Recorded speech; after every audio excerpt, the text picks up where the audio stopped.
Hi there. Welcome to the Joyful Rebels podcast. We've got Claire and Donna Thomas here, your mother daughter duo. And today we're asking the question, does your personality change as you age? Now, for I'm waiting. I'm imagining all the people if you're sitting in your car, sitting there listening, like, you got your hand on your chin and you're nodding like, yes, okay. That's what's going on in my brain. But anyways, for decades, scientists have said that the answer was no. At 30, everything is fixed, set in stone. And maybe you have examples in your life where you're around people, some people you're like, oh yeah, uh, they seem to be fixed. They've been this way forever, as long as I've known them, and they've stayed that way. And that's an interesting observation that we're going to tackle in a little bit. But the truth of the matter is, our personalities are always changing. And that idea of it being fixed and set at stone at 30, that's gone out the window. Now, if you're not reading through more recent psychological papers, or even, if that doesn't come up in your news feed, then maybe you didn't know that. So I would say the overall tone for me when we're talking about this topic is hope.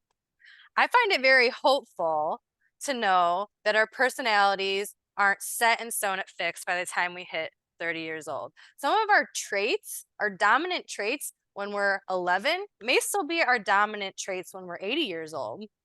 But there's a lot of different ways that they're tempered and toned, some going up, some going down. So if you're going to take anything away from our discussion today, it's really this idea that yes, our personality can change as we age, and I'm viewing that as a good thing. Now, Mom, this is an interesting topic because, usually we kind of explain the backstory. And if you've been listening along with us so many times, it's, I'll introduce a topic and Mom, you'll be like, oh, that's so weird, or that's so cool. I was just thinking about this week. This just showed up for me. Like we've really been in alignment with a lot of these topics. And this week I thought, it was interesting, I'll say, the responses. I don't know if you want to Yeah. share that part of the story. Well, first off, if you've been hanging around, you know that we had two generations of women right here talking about a topic. And so often we learn from each other. There's a great back and forth. And sometimes we'll have just really differing opinions to start. And that's what happened with this topic. So initially, when we were chatting it back and forth on text, it's so funny because I love it, Claire, when you push back and you're like, to be honest, I did not think that. I do not think this way. And it's, very respectful, great discourse. But that's what I think is happening to a lot of us that are listening. You might hear a topic and you have some feelings about it. And I had said probably on the podcast, but I know I've said it in real life, that I think sometimes as we age, we become more of who we are. Like you fall deeper, not fall, you walk deeper into some of the traits that you have. And that's not even a fair and complete statement. But even that one you were challenging, you're like, no, I don't know. I don't know if I I was agree like, with that. oh, Yeah. And what I do love that. And so if you're listening, if you're new to listening, this is a cool thing that we do have going for us, is that we have women that are, 30 years apart in age, basically. That this is, maybe not that much, because I had you as a child, but that I love that there's not only is there a starting point for where we think about things, but then there can be changes and adaptation given research, which is why there's always this great peer review research that Claire, you pull, so that we can find out what really is the truth and what are we finding to be the new discoveries, so that maybe people like me aren't walking around with a thought that I've had for a while. Because ultimately, here's the bottom line for me: we talk about all different kinds of topics here, and not just ones that are in a certain lane. They're really a broad category of ways that we show up in the world. And whether this is top of mind for you now or not, it's interesting conversation, because when you need it or when it strikes a chord in your life, you'll have this information in the back of your head. So I'm glad that we're having this discussion now, because as you said, Claire, it's very hopeful.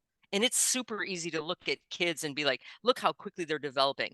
Look at the ways that they're showing up in the world in their little bodies, that as we're trying to not put the guardrails so tightly that they can't develop, but we're noticing patterns and trends. It doesn't get celebrated or examined so much or talked about as we get older, unless it's negative. That's where my feeling was, that, like people being really cranky and grumpy as they get older. I mean, that is a thing, but that's not everybody.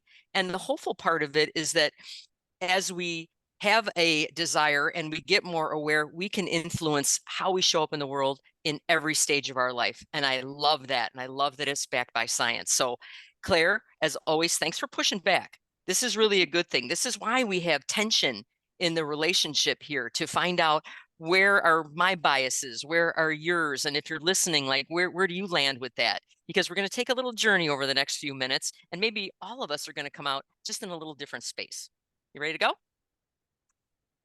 Yeah, and I think if we go back to when the podcast started, and like you mentioned, Ron, we've covered so many topics that we tended to trend toward topics where we were initially in agreement.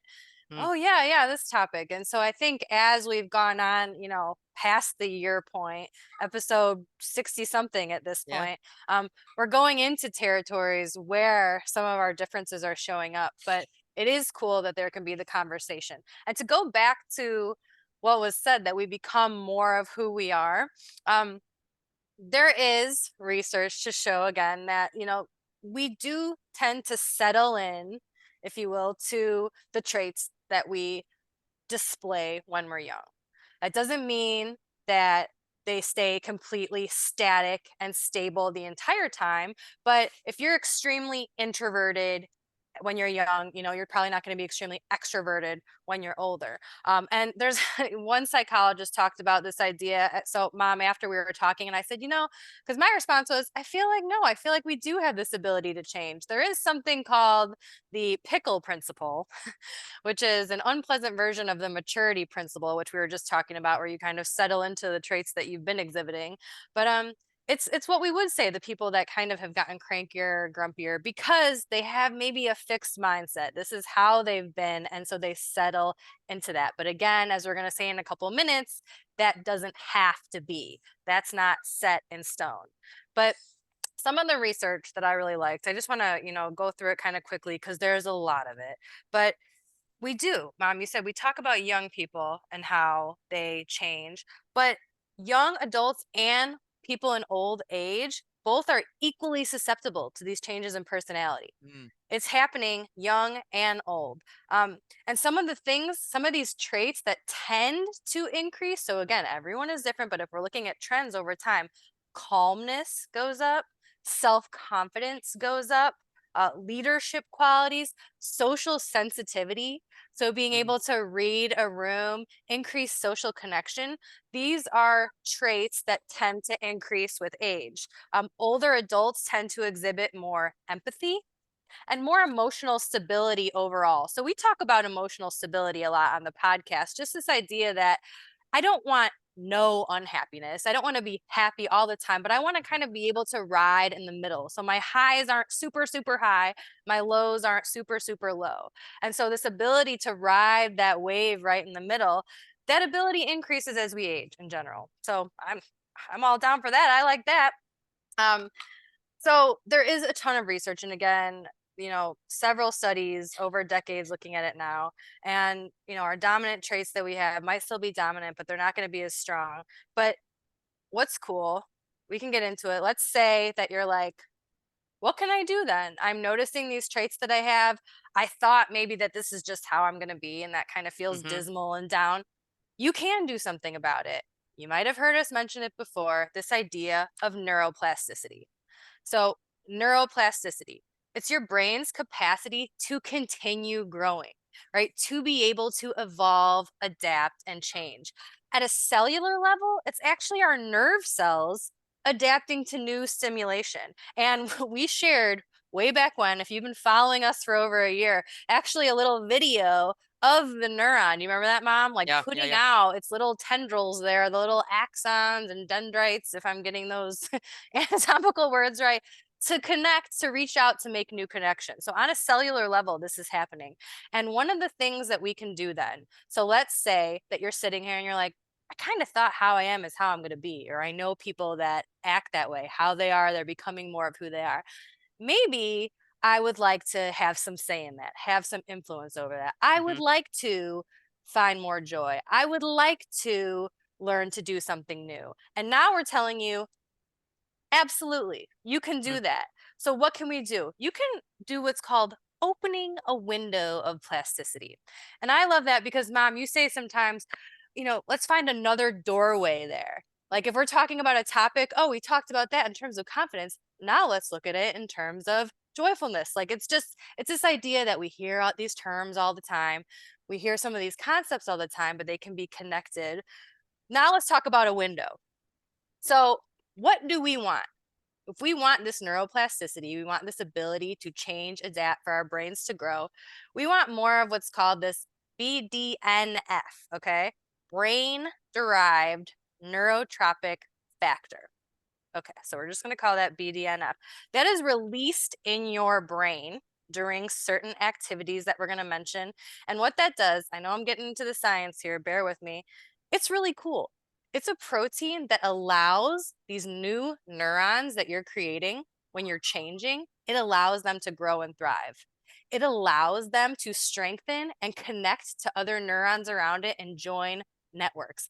That's what you need for something to be sticky. If you Mm, want to make a change, a real change in your life, then you need an increase in that BDNF, that specific protein, to basically feed your neurons. It's feeding your brains. It's saying, yes, mhm, yes, we want these changes. So I'm going to delve into 4 ways we can do it. And then, mom, I want to hear how that's shown up for you. So the first thing that increases that BDNF is physical activity. By doing physical activity, and now I'm not saying that you need to do 2 hours of yoga or a HIIT class, walking, mhm, moving your body in some way of physical activity will increase that BDNF or open that window.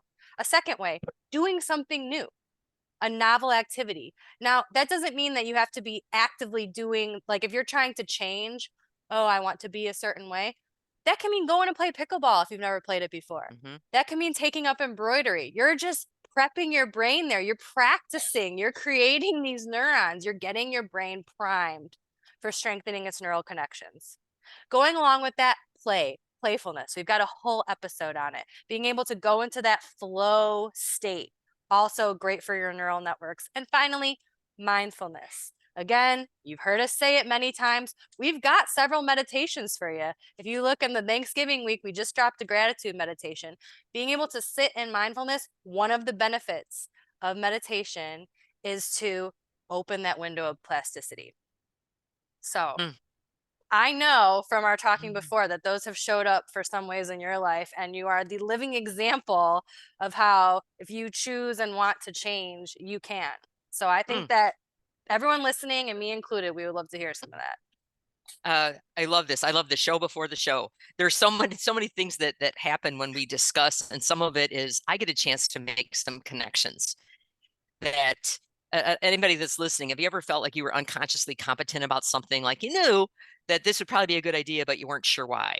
And these two examples came up for me that absolutely feed into this BDNF. And I think of that protein to create more growth. It's nutrition on another level. Mm, Like I love that. Like you just got to feed your body in all these ways. So one of the ways that it showed up for me, as Claire and I were chatting earlier, was when I was in grad school, I used to teach cycling classes, and I taught one on a Friday night.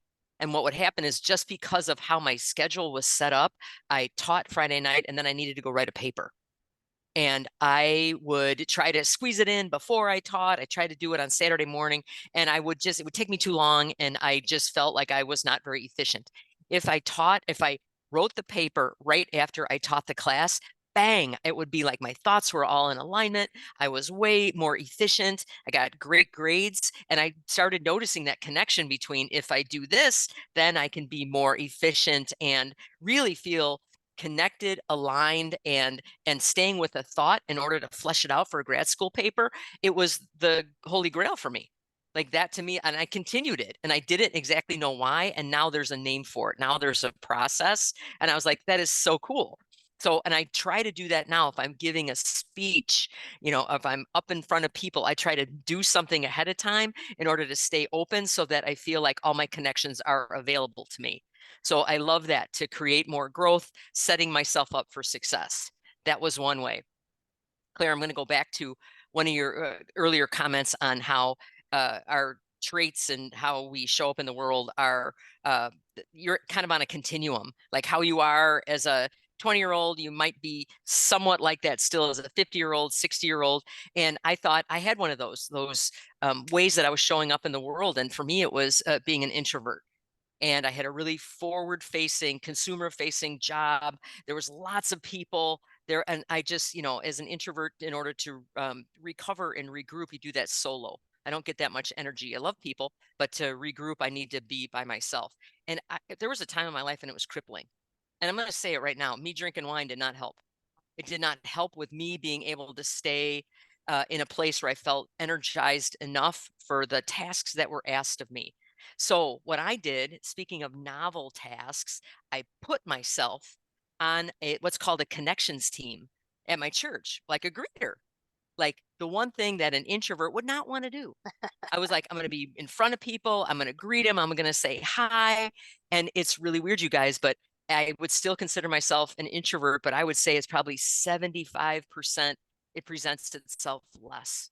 And I'm not trying to get rid of it, as with all the traits and all the ways that we show up and all the, if there's a distorted thought or just however we are, I'm not looking to eliminate and change completely. I'm just looking to manage the continuum so that I feel good about whatever degree I'm showing up in that space.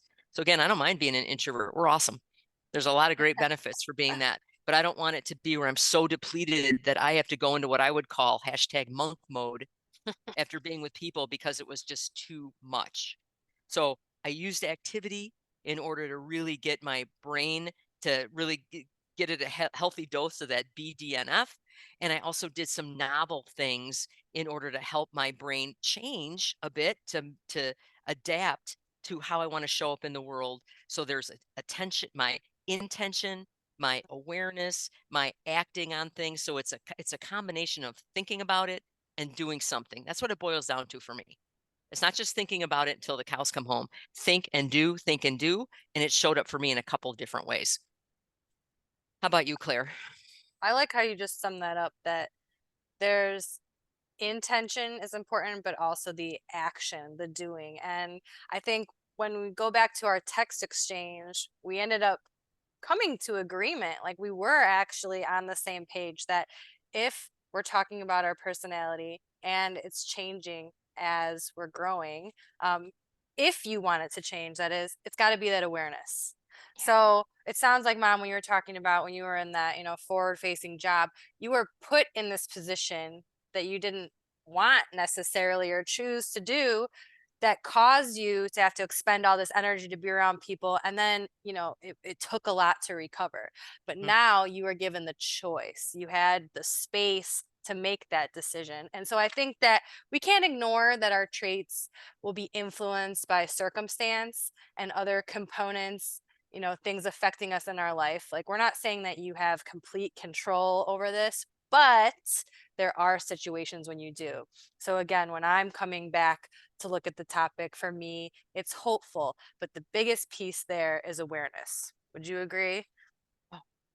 I would say awareness and choice are side by side on that, because when I have a choice and it's top of mind for me, I will make that choice. So that's why we're keeping these things top of mind. So when you get a little oxygen and a little bit of room opens up, you can make these choices that don't fall down on the priority list because other things are just clamoring to get onto the top, Mm. because these pay off in dividends.